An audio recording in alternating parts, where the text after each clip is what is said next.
At line 90 in Book 4 of the Aeneid, we have just seen Dido go through night 2 of the banqueting and festivities, listening to Aeneas' stories, and we are told that now her once rising city stands motionless. All activity has ceased. Now, if you approach this from a cinematography sort of way, the camera viewpoint shifts entirely. Now we are about to enter a conversation between Venus and Juno. Quam, at the beginning of the passage, is referring to Dido as the direct object here.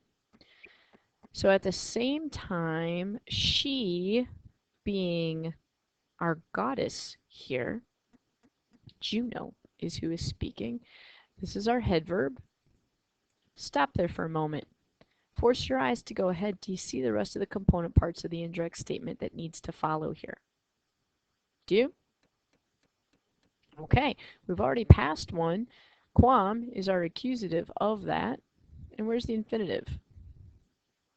Teneri, passive infinitive.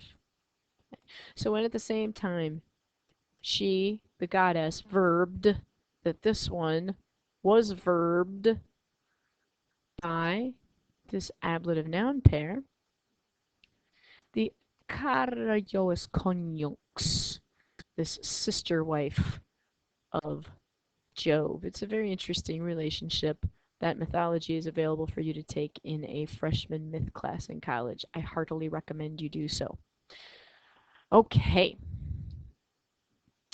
So, she, main verb, approaches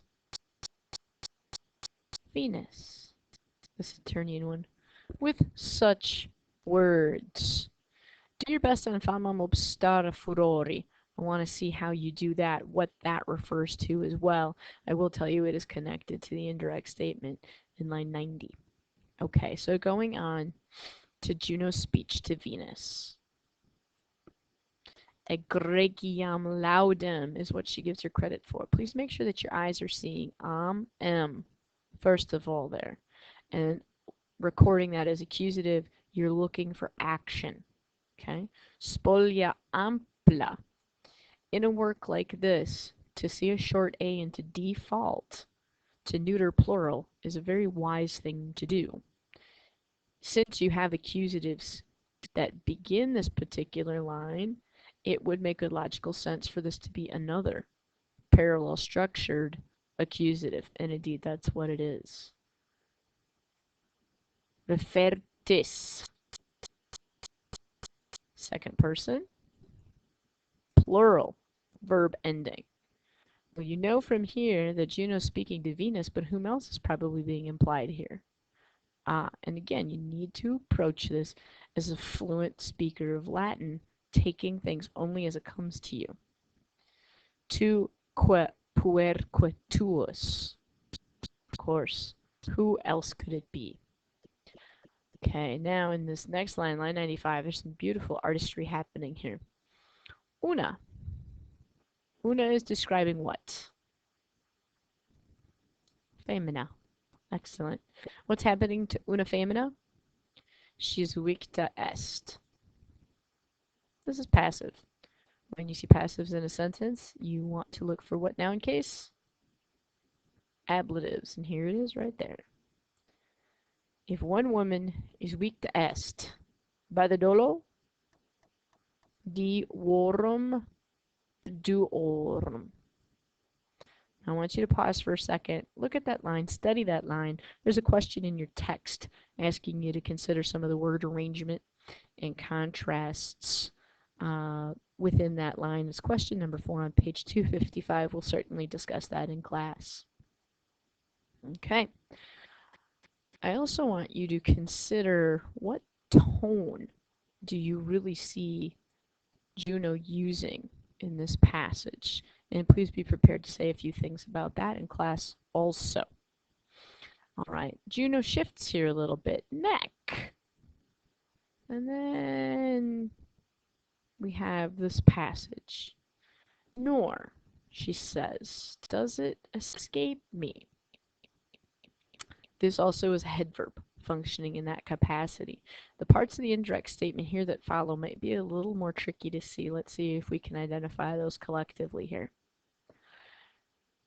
Veritam, te, will go together. Let's keep the word order happening here.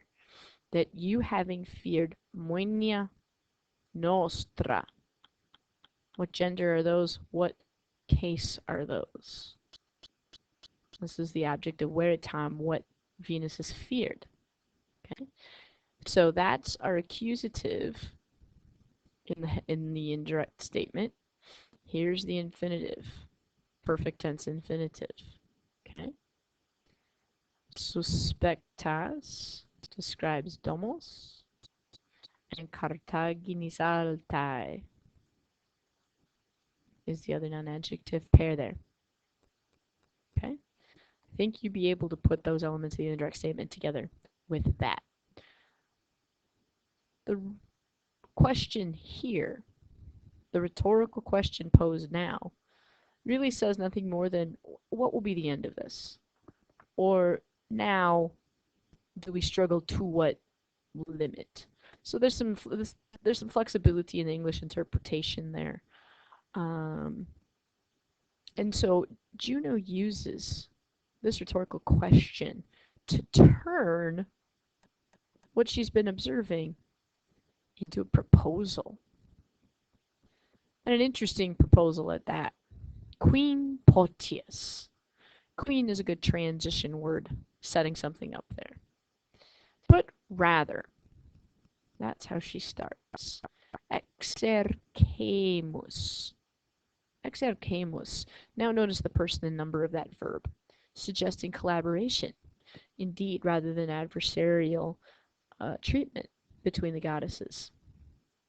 She proposes two things, an aeternam pacem and pactos hymenaios. Hymenaios is used throughout the Roman world to refer to wedding, marriages, marriage celebrations. There's a particularly famous poem by the late Republican era poet Catullus that is a wedding hymn and sings the praises of the god of marriage, Hymen. Okay? Habes tota quod mente petisti. This is rather telling. At this point now, Juno demonstrates that she fully understands what Venus has been up to. What's the person and number of this verb? Second person singular. Who is the implied subject of that? Indeed, that'll be Venus. So you have, and there's your isti verb ending to complete this idea. You have sought out, or you have everything, rather. And that's an implied omnia, which you have sought out with your whole mind. Juno says, you won. You got it. You have everything you want. And then she proceeds to make a list of these things. So first of all, ardet amans dido. She's passionately in love. And secondly, she traxits per ossa furorem. You win, she says to Venus. Plain and simple. And now here's the proposal. Very crafty one. Indeed. Answer for me first. The parsing of this verb. Person, number, voice, tense, and mood. First person singular, right? It's an active. It's present tense. Rego, regere, rexi is third conjugation. That makes regamos subjunctive, present subjunctive. So when we use a present subjunctive in a context like this in the first person singular, this is the hortatory subjunctive. Let us rule. Hortatory. Let us rule, the common people, with paribus auspiciis. The last bit of the language here, the liceats, again present subjunctive. This is very specific to Roman marriage traditions and customs, with the exchange of dowry for the wife to marry the husband, and who gets what in the agreement. And in many respects, this is precisely what marriage was in the ancient world. It was simply an arrangement, a business deal. So here's the business that the two women are carrying out, very much as patres familiae if they were in that capacity. Okay? So let it be permitted, and the implied object here is for Dido, to serve a frigio marito. That's what she's willing to give, Juno is. Here's what she's hoping Venus is willing to give. And let it be permitted for you to accept dotalis studios into your right hand. This language is very formulary and very prescriptive and completely reflective of what an ancient wedding custom was. Olgi, to her. Now we're ready for the reply. And so here is Venus's reply. Please pay attention to the tone of this. And the parentheses here already give you a nice clue as to what's happening. For she felt that Venus did something was not quite right here. Make sure you understand what's happening in those parentheses. So thus, Venus began in reply. And she asks quite the flattering question. Abnuat, who would do such a dreadful thing? And you can figure out what the definition of that is. These are present subjunctives as well. Malit comes from the verb to prefer. Okay? So who daymates? Where did we just see daymates? And isn't that perhaps a bit of an odd word choice for Venus? At any rate. So this is how Venus begins her reply. Who would be so crazy to disagree?